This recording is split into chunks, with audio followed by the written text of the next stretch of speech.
Do you want to talk about how to become a stylist? No. Come on in here. I'm not gonna do that. Come on.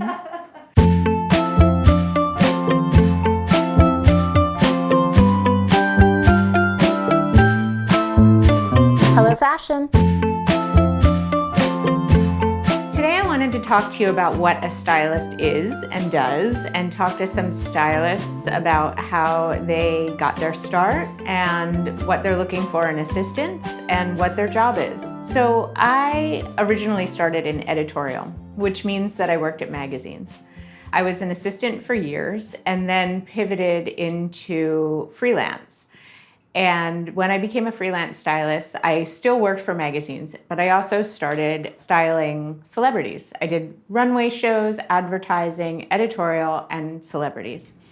And when I worked at a magazine, I was an assistant at Vogue, and Samira Nasr was an assistant with me. Our careers have taken two totally different paths. She's now the editor-in-chief of Bazaar magazine, and I'm a celebrity stylist.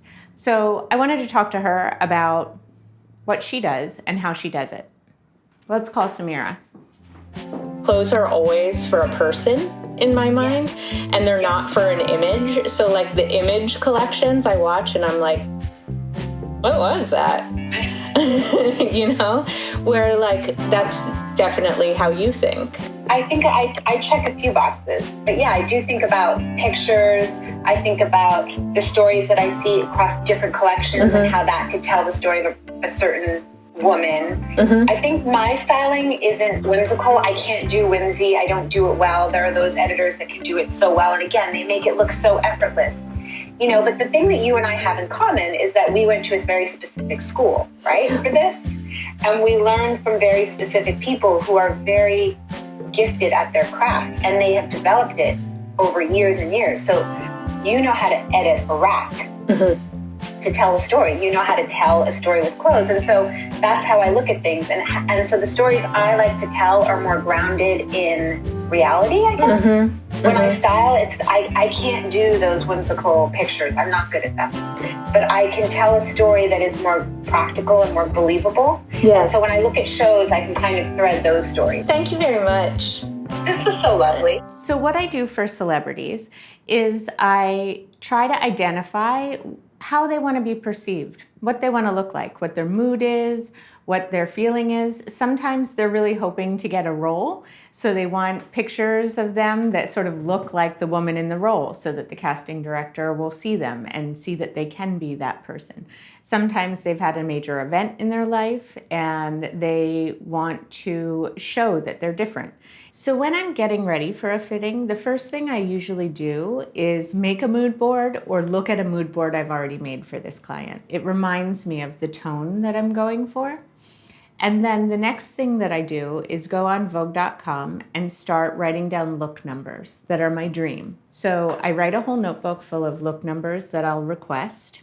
Then after I select the looks, I send out a flurry of emails to PR saying, I'm requesting looks X, Y, and Z from this collection for the premiere of this and press days associated with that. There are a lot of logistical shipping things that go on at this point. Most fashion houses make one set of samples. Those are the clothes you see on the runway. Those exact same clothes are the clothes that the celebrities wear. Until clothes go to shops, they're not manufactured. So there's one, the sample.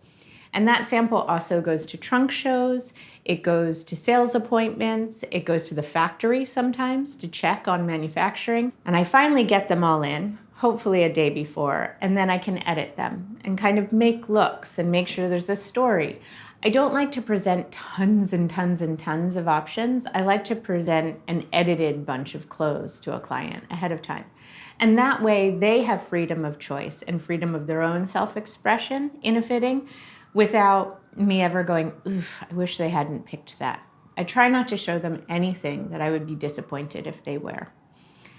After the fitting, we look at photos. We take photos of every look during the fitting, and then we review them all together and choose the best looks. We choose the best looks for each occasion, the best looks for their body, but also the best looks for a narrative arc so that they look identifiable during a whole press tour.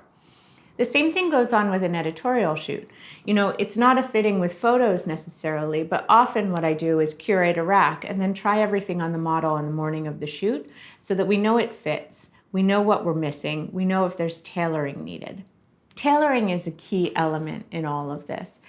The most important things to how a look works are the undergarments and the tailoring. Things have to fit, they have to fit well, they have to be comfortable, and they need to be flattering. I try to make their body look as good as it can, and then also be sort of the liaison between an actress or a celebrity and the designers.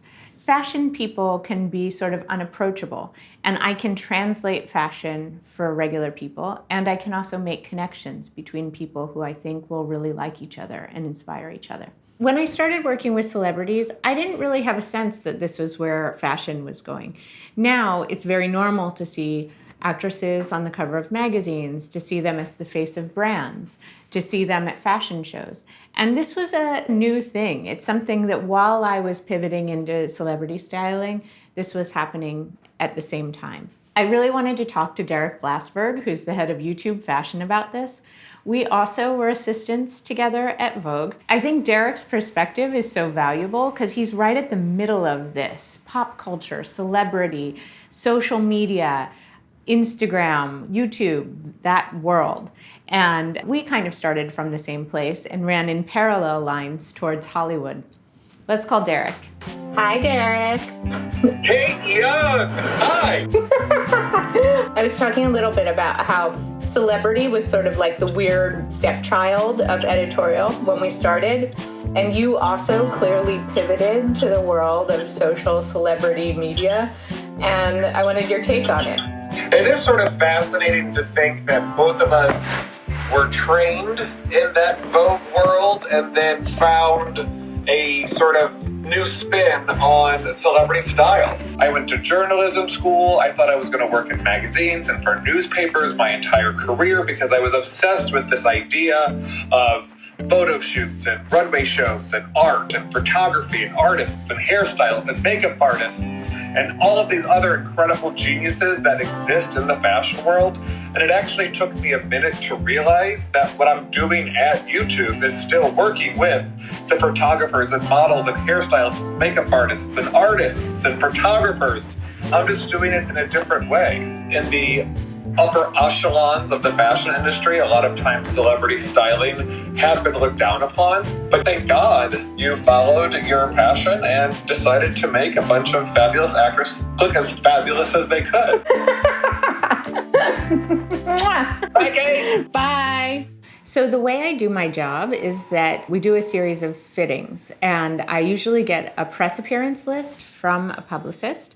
And I look at the number of premieres, where the premieres will be, the number of TV appearances, the number of junket days, and I break down how many looks it's going to be, how many cocktail looks, how many red carpet looks, how many casual looks. And then I start working out, if they're going to be in a certain country, it'd be great if they could wear a designer from that country.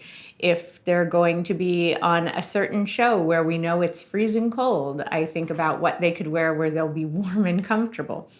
In the fittings, we take photographs the whole time, and at the end, we look at the photographs before we decide the look. Because so much of this is about the picture, I want to see what the look looks like in a picture almost more than what it looks like in person. Someone I think we could talk about this with is Jareg.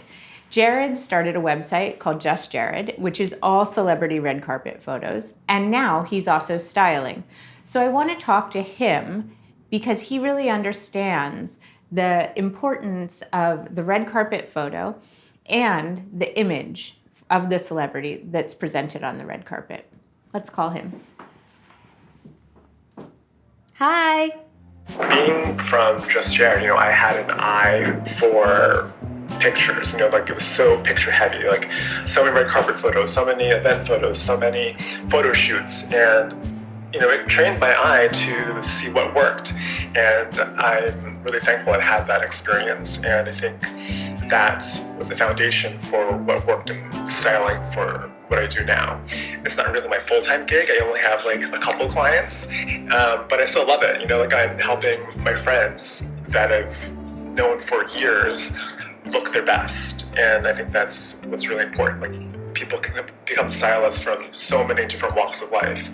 And, you know, if you love it, and if you love fashion and you want to do the work, I think you've talked about mood boarding. I think that's so important. You have to figure out what worked, what didn't work, what will work, what's current for the moment, what will work for the specific event. Do you need to be more casual? Do you need to be more muted? Do you need to be classy? Do you need to be more fun? I would do it if you're passionate about it. You know, I studied computer science in college. It didn't really inform what I wanted to do with Just Jareg. Just Jareg was just like a blog of celebrity and all the pop culture I was consuming and what I thought pop culture should be for others and what they wanted. And, you know, it became an addiction. You know, I think as a stylist, you are addicted to keeping up with fashion. Yeah. You want the best clothes for your client. Thank you. I'll see you in LA, hopefully. Okay, bye. Bye, see you soon. So a question I get asked a lot is, how do I get your job? How do I become you? How do I become your assistant? How do I become a stylist? And that answer is complex. And the reason for that is because people come to this from all different walks of life. I know that you can actually study styling in college now. That wasn't an option when I went to college. But you could work in retail and become a great shopper. You could study computer science like Jareg. You could work in finance. I have a friend who worked in finance on Wall Street, who's now a top celebrity stylist. I think the key is kind of getting to know people in fashion, hanging out with people in fashion, finding a set of people who are doing this or who are on the periphery of it, and learning what your aesthetic is. And I don't just mean in terms of clothes. Learning your aesthetic in design, in home, in art. It all works together. Learning references, trading references with people. Even if you want to be a red carpet stylist, it can be really helpful to shoot stories, shoot editorials, shoot things for Instagram or style friends to just help you work out what your aesthetic is, what your style is when you're working with people. Learn about people's bodies. See how clothes work on different bodies. A lot of this is very tactile. It is a physical job. We lug a lot of stuff around and we try a lot of stuff on. It's manual labor and it's a physical interaction. Clothing in the body, clothing in your client. I think the most important thing that you can have as a stylist is a point of view. Have an idea of what it is that you want to present and figure out how you're going to do that with your clients. It's all collaborative. So you need to find not only your voice, but a way to communicate your voice that other people understand and that other people are interested in working with.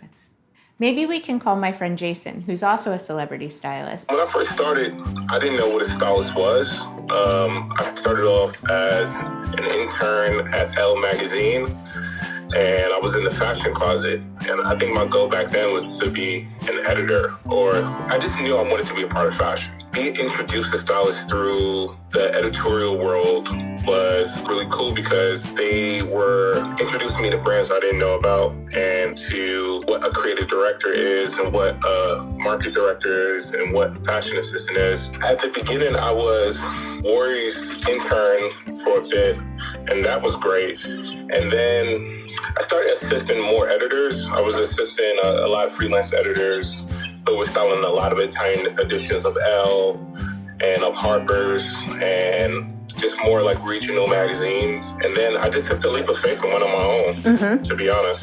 Did you already have clients when you went out on your own? There was this competition that June Ambrose was doing with BET for BET Rip the Runway, and she was looking for upcoming stylists. I applied, and I was chosen as one of the 3. And from there, I didn't know if I was styling models. I didn't know if I was styling real people. I didn't know if I was styling talent. But I ended up styling an upcoming girls group by the name of Electric Red. And Electric Red was signed to Def Jam. And they ended up becoming my first celebrity client. It's a special career where you're able to help people live their dreams. There's the perfect cut. I really appreciate you doing this. I really like with a new client, if possible, to do a dummy fitting. And this is a fitting where we're not really fitting for anything, but I can try on a bunch of evening gowns. I can try on 10 pairs of jeans. I can try on different tops and just see what works. We can try on different underwear. find the right bra, those kind of things, just so that I understand what the body is that I'm dealing with. A size 6 on a woman who's 5'8" is very different from a woman who's 5'2" and a size 6. And everybody's body is different. People have broad shoulders or slopey shoulders or a high hip or, a tiny waist. There's all different little facets to the body, and making it look its best is something that's really hard to do without seeing someone in person and without doing it with clothes. It's not a conceptual thing. It's a very physical thing. Baby! You're so pretty. You sound so great. Hi. What should I say about being a stylist? It's really fun. Max out your credit card and pick up smoking. I did say you have to go out. My old-fashioned advice for how to become a successful stylist is max out your credit card and start smoking. You need good shoes, and you need to hang out with the old broads who run the industry. I think the only other thing I can say is be nice, be polite. I worked for Tawny Goodman for a long time, and she had the nicest manners in every situation, and everyone remembers it. It goes a long way. The people who are the assistants one day will be running the show the next, and they'll remember if you were mean to them. This job is supposed to be fun. It's just clothes. So I think it's important not to take it too seriously. Thank you so much for watching. We will be back with another season soon. Make sure to subscribe and follow so you know when there's a new episode. Leave us some comments, ask any questions, and we'll see you soon. Thank you for watching.